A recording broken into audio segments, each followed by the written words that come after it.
What's up, everybody? Dan Greer, Clips DOT. I'm coming at you today to chat all about leadership. Today, I don't know if you saw it, but we put out a devotional here recently from God First, Life Next, one of my nonprofits we have. And it was all about David versus Goliath. But it wasn't necessarily about how the little man always wins, right? Because that's not true.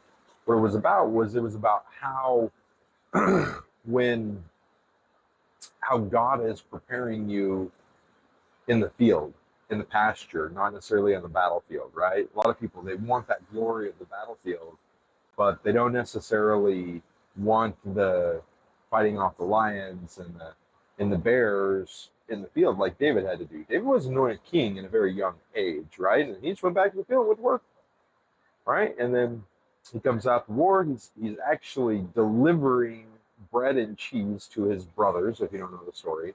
That's all he's supposed to be. It's doing like he's supposed to be delivering bread and cheese to his brothers. And there's Goliath out there who's like talking smack on God, and David's like, yo, this ain't cool. God put it in his heart to stand up. And so David took action on that, and David stood up to that. And his brothers are like, what are you doing? Don't do this. You're gonna die. Like, Dad needs somebody to watch his flocks. You're not doing what you're supposed to be doing. But David was listening to God. He was doing what he was supposed to be doing. Okay. He shows up and he's all dressed up and the king's armor and the king's sword, and he can't even move. He's like, oh my gosh, I can't move like this. And so he goes out there with a slingshot and rock, and he kills this giant, right? And when I say giant, I don't mean somebody who's like 6 foot tall. Whenever you get in there, like I would lie to you if I gave you the actual biblical sizes of what he was, but he was crazy big, okay? And David killed him with a slingshot, a couple smooth pebbles in a slingshot, all right? The point here is that David was preparing for this moment long before he got on that battlefield. And then what happened after he did that? He didn't just be like, I'm king. Sorry, bro, you're out.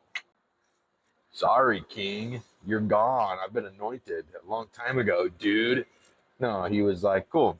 And then he went and he played music for him, flute and harp and lyre and all that stuff for the king. And then the king got jealous of David and tried to kill him multiple times. And David had multiple opportunities to kill the king, and he never did. Finally, eventually, the king went crazy, which was all part of God's plan, and then David stepped into that without any issues. But it took years and years and years for God to prepare David. And so if you're in one of those stages in life right now where you're like, man, I just don't know why I'm enduring this. I don't know why I'm going through this. I don't understand this. Could be God's preparing you for something bigger than what you understood, right? Could be that God is preparing you for something much bigger than what you're currently capable of, and he's got to put you through all this so you can be prepared for it. You hear what I'm saying? You guys picking that up? Does that make sense? I know, you're not even looking at me. You're looking at the beach and the ocean. I got it. I got you. I would be too. I'm looking at it through like the side window. I'm not even looking at you guys. I'm just joking. Anyways, if you feel like you're going through a lot right now, God's preparing you for something bigger, as long as you're allowing him to. If you're not learning from what you're going through, then he's not preparing you. He's trying, but you're not allowing him to. All right, hope that helps. Remember, allow God to prepare you for what he is, and you're going to be prepped in the pasture for the battleground. And that still might not even be where you end up. Okay? All right, hope that helps. Chat with you guys later. Bye.